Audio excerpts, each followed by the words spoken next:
We got the Denny thing? I love it. What Denny thing? Well, Oh, boy.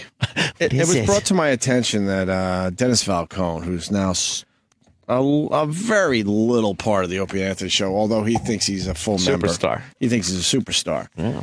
It came to my attention that, you know, he's such a radio whore that he called our show back in 2009 as just a fan. It's, you know what the creepiest thing is? That he wouldn't have told us that.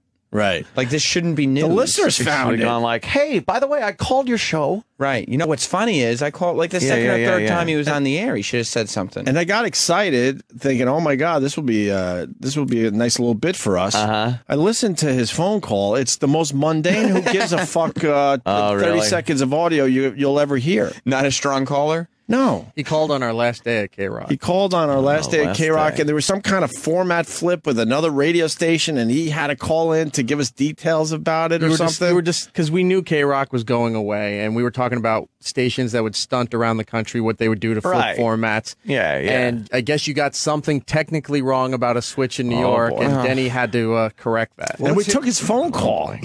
Wow. So I wasn't even going to play this, but now I want to play because it's so boring and so mundane that now I think it is worth but playing. technically accurate. Well, I want to hear it. So this is from about 4 years ago. Let's go to Dennis on Long Island. Dennis. Yeah, the station he was talking about. That's him. That's him. Yeah, the station that you're talking about. Yeah, the station he was talking about. He gets right to it. Even on the phone, knows how he's to be got a caller. that weak radio voice. Yeah. Poor Denny. Could have been a contender. Let's go to Dennis on Long Island. Dennis. Yeah, the station he was talking about, it was Hot 103, went down to 97, and then 97, which was country, because Hot 103 bought the more powerful format. Okay. Powerful signal, that's what it was. Oh, there you go. And it moved over to Hot 97. Thank you, sir. Which is still there. Yes, it is Hot 97. You sound like Richard Huff, by the way. Thank you. I know that was extremely obscure, but I just had to say that. Thanks, Dennis. Like I said, the most. Wow. Who gives a fuck 30 seconds ever. He gave us nothing. He gave us some radio history, though. He's all about the radio history. Oh, yeah. But it's like not only did he not inject personality, it's as if he removed it. Yes. Yeah. Yes. Devoid of personality. Yeah. I was very excited when people told me he called our show, but then it's like.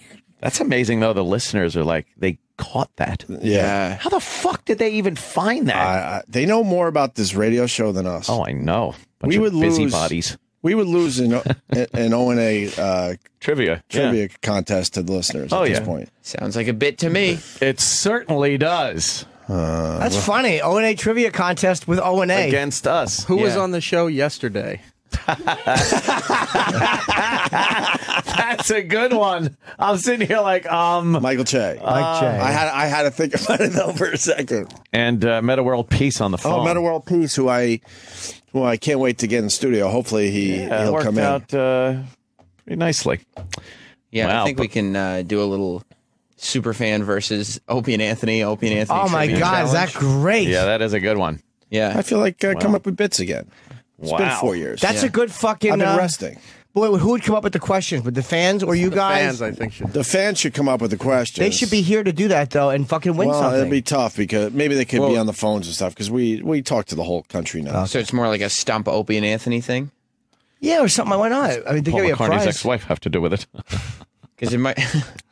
Good. It might also... I got it. It was good. Right. It might be fun to do it quiz show style, where we come up with the questions and then have listeners versus Opie and Anthony and see who can get a higher Yeah, score. you gotta get the Okay. You gotta get the Uber fans. There's a few out there. Yeah. Still. Yeah.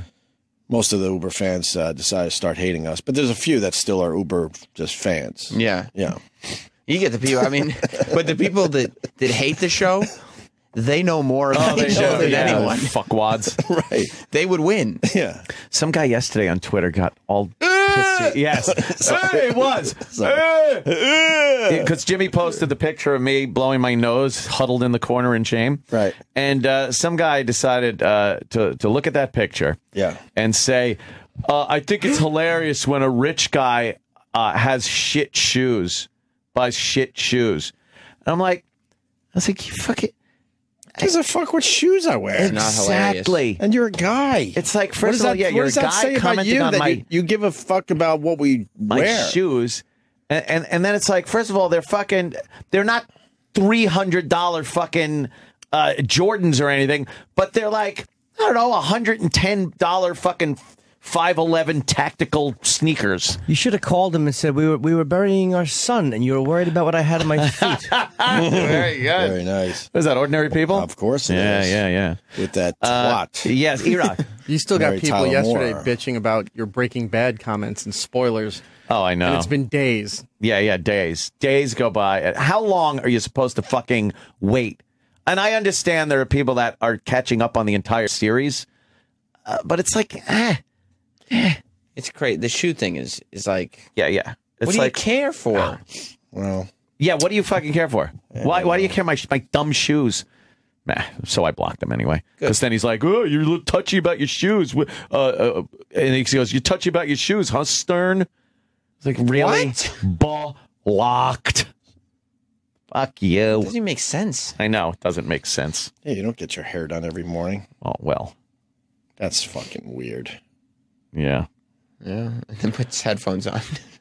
My Bruno Mars. Can you imagine if we had a guy do our hair every morning? Be nice, really. No. Go sit in front of a TV camera. I could live with that. No. Guy putting makeup on me. Mr. Norton, get those bags. Oh, yeah, go right ahead. I could use a guy doing my hair every morning. Absolutely. Mr. Norton, get those bags off your cheek.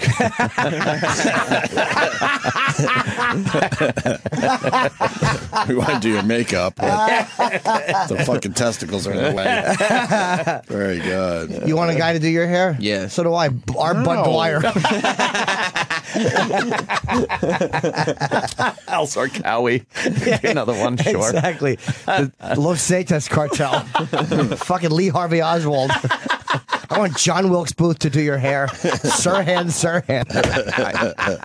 I shouldn't have said yes when I you want asked me that. Kurt Cobain to do your hair. Oh, fuck. Starting to see a theme. Yes. Exactly. I think it's time for a delicious moment in Nagel history. Oh, I love these. Do we have the slug line? Oh, well. E-Rock is actually sponsored this week. That's right. Yes, E-Rock is brought to you by Mama Mancini's. Mama Mancini's, the meatball lover's meatball, sponsoring E-Rock.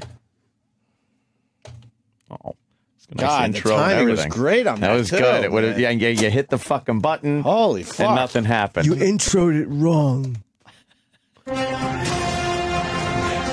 Mama Mancini's Meatballs and the Opie and Anthony Show present Delicious Moments in Nagel History.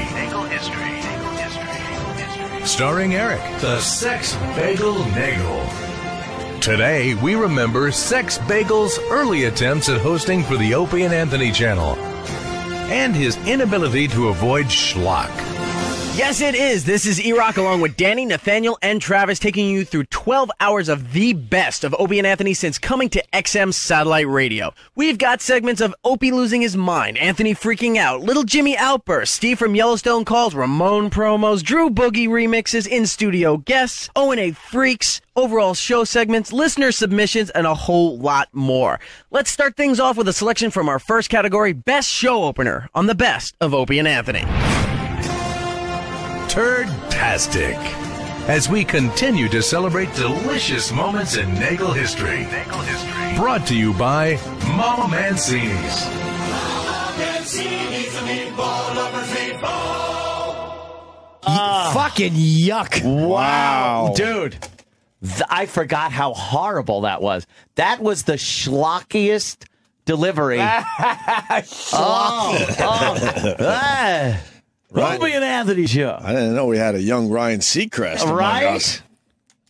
E-Rock, Someone comment? who actually enjoyed being here at some point in their career. That doesn't justify that. That was pre-beaten down E-Rock. Yeah, Fair you were not enough. Seacrest. He was a young Ryan Seasucker. Fair enough. Ryan Sea Monster. You're listening to the Opie and Anthony Show. The Opie and Anthony Show. Sirius XM.